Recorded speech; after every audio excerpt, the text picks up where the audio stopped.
Let's talk about chum scenes.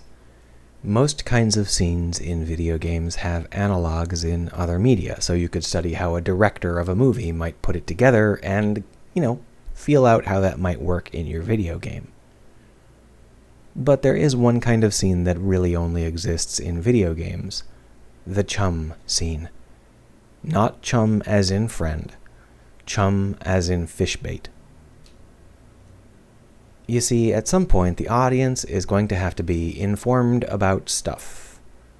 World building, character building, plot exposition, tone, pacing, all of these things have to be delivered, not just at the beginning, but throughout the entirety of the story.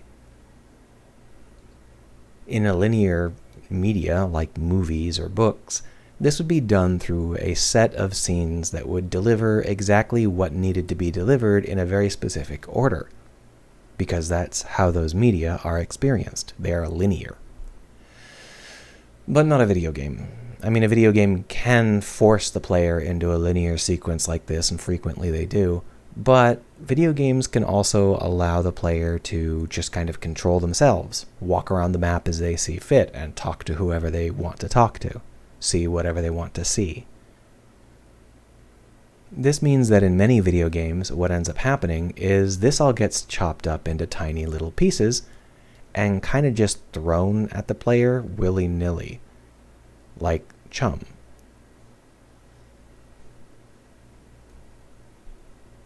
And at first glance, you might be horrified by this idea. You're going to take out all of the structure that gives it meaning and just kind of throw it in the water. But that's the thing. A video game can have an order of magnitude more bait than a linear sequence. Here's an easy example. You go into a village and you talk to the villagers. How many villagers do you talk to? A dozen? 2 dozen? You literally go up to each one of them and talk to each of them. And it feels completely natural. If you actually wrote that in a book or filmed that for a movie, people would just stop and close the book or shut off the movie. Instead, you would just say something like, "Our hero talked to a dozen villagers." You wouldn't write every single conversation.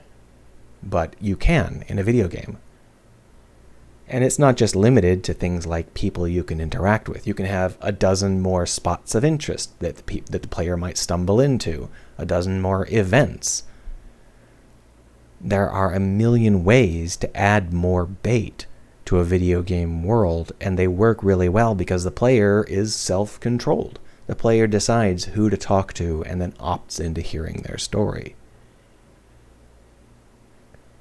Even if the player skips half of what you've put into a scene like this, they're still getting at least 3 or 5 times more content than they would be getting from a linear sequence. And that's why these chum scenes are powerful. Imagine if you can deliver 5 times more tone than a book, or 5 times more plot exposition than a movie, and it feels completely natural. That's the power of a chum scene, but it can also go wrong. Chum scenes can be very, very boring. So let's talk about how to make them not suck. There is a video game fantasy village, and you have filled it with characters to talk to. You've made sure that they're interesting and have side quests and all sorts of stuff like that. You know what you're doing, right? It is a chum scene. The entire village is filled with people to talk to, things to see, tone elements, all sorts of stuff that make this video game world feel real and natural. But there is an underlying structure to this. In this case, a literal structure, the map. The player enters from, the south, and then they come over here and they talk to the closest person they see, and then they talk to this person here, and they talk to this person here, and they notice the house and all that jazz. Players will generally approach whatever they happen to see first. They might go back and do a secondary sweep later, but in general, they're going to approach whatever's in their face. So, when you make a map for a village, you're creating a structure for your chum. You know roughly how the player will move through the map. Now, you don't know that they're going to hit every single point for sure. They might talk to this person and then decide that they're just going to immediately go talk to this person because he seems to own a house, and skip those other 3. So you don't know for sure that all of your chum is going to be absorbed, and that's fine. That's the point. The chum isn't there to be consumed in totality. It's chum. If you do need something to be mandatory, you just put a trigger volume around it or a quest marker or something. So when the player walks in here, they just get this plot point, whatever it is, because you need that to happen, right? And of course you can make that happen in a specific order. You just do it normally. That's not part of the chum scene. It's just part of the overall way that things work. So understanding which things need to be mandatory and which things don't, and which kind of chum will happen first, and what the structure is and how that stuff will work, that's kind of important, but it's pretty technical. It's dry. There's something more important about the chum scene, and that is, why would the player care? This is something that's often overlooked when you're getting an indie dev involved. They often forget to make sure the player cares. Now, an easy example would be, if you walk into this village, why does the player want to walk into this village? Why does the player want to talk to these people? The typical answer is that there is something about the player that ties them to this place, because that way you can do character building for the player character, you can do world building for the place the player character inhabits, and you can do tone and plot and whatever else you need all at the same time. For example, this is your home village. Don't you want to know more about yourself? Go talk to your mom. This kind of setup is very common, and it works. But this is not the only way to use a chum scene. A giant village full of NPCs is appealing, but it's big. It's more common to have more restrained chum scenes. You don't throw in 1,000,000 pounds of bait, you just throw in handfuls. Here's a scene from Persona 5, for example.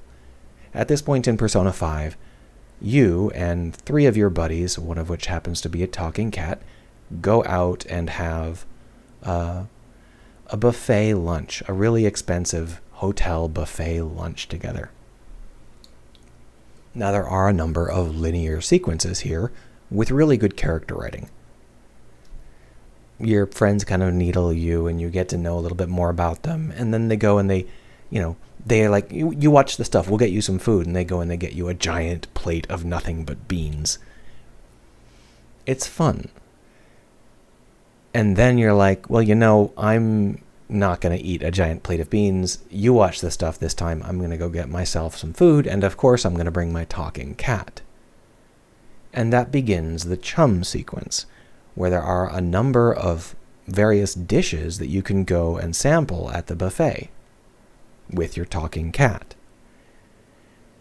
Every dish you sample not only gives you a character beat with your talking cat, but also allows you to listen in on the various people staying at the hotel. So you can sort of get an earful of plot exposition and tone building. Now, in practice, this is an entirely mandatory sequence. All of the foods have to be visited and all of the conversations overheard. But it doesn't feel like a mandatory sequence because you are in control of the order in which you go to these places, and you opt in to hearing them by clicking.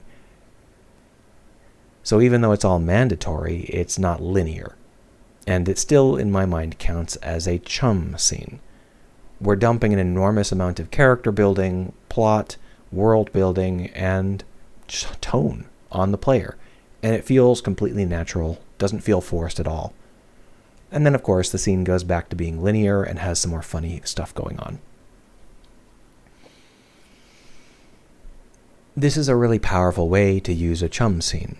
You throw it into a situation where you think there's too much linearity, you break up that linearity by throwing bait in the water and letting the fish go wild. in this case, the player character. It allows you to deliver so much more stuff than would be comfortable in a linear sequence. Now, if you ask people, what was your favorite scene in Persona 5? Nobody is going to say, the buffet scene. But that's not the point. The Chum scene isn't supposed to be anybody's favorite scene. It's supposed to be the effective scene. The scene that actually gets the player into the world and makes them hear all of this random stuff that you need them to hear. And you can use it like this just as easily as you can use it to fill up an entire village.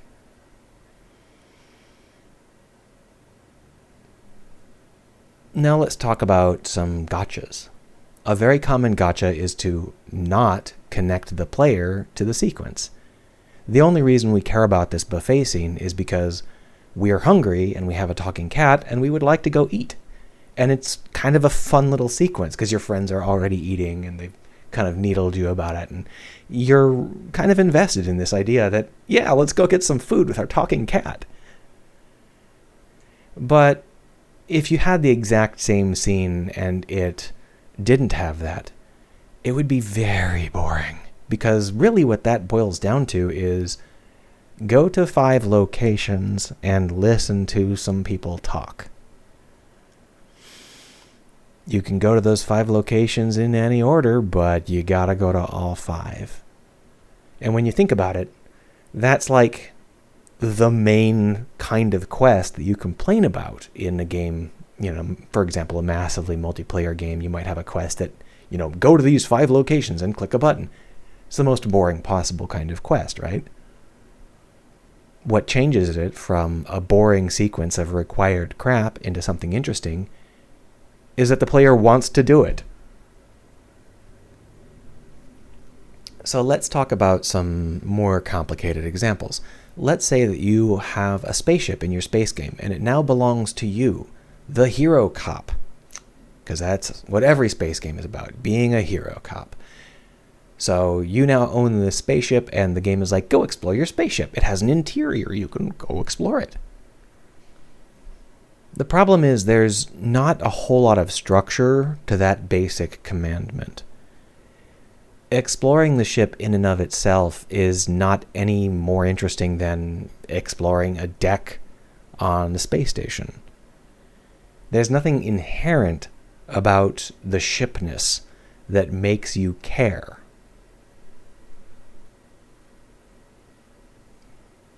You can still go through it, but it's going to feel real slow. And I know that large chunks of Mass Effect have this issue. For example, if you're trying to explore a deck of the space station, you're just like, I've just got to explore this entire deck. Where's the next character? Where's the next blinking icon?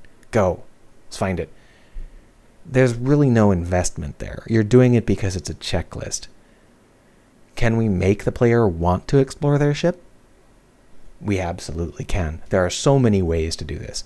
One example would be there could be something going on with the ship. Like, oh no, you have your ship, but terrorists got aboard and they're going to blow it up or something, and you've got to go in there and fight the way through your ship.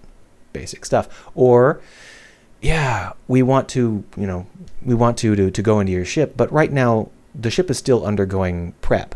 So most of it is just depressurized. You can't go in there. But you can go into the engine block. That's what's pressurized at the moment. That's what we've got working. And then once you're done with the engine blocking, meeting the engine crew and all that stuff, you can go into here in your spaceship, in your spacesuit, and you can clonk around in your spacesuit and go up to the front and issue some command to pressurize everything from the bridge. And then everybody else can come swarming in as you take off your spacesuit, and you can go back through the areas you explored in your spacesuit, now seeing them full of people that you like. By giving the player a reason to want to do things or go places, we allow these chum scenes to really hit hard because the player cares. But conversely, if we don't make the player care, these can be some of the most boring possible scenes, especially if you have a lot of mandatory elements to them. So, I thought I would cover that. feel free to let me know what you think about Chum Scenes or whatever else down below.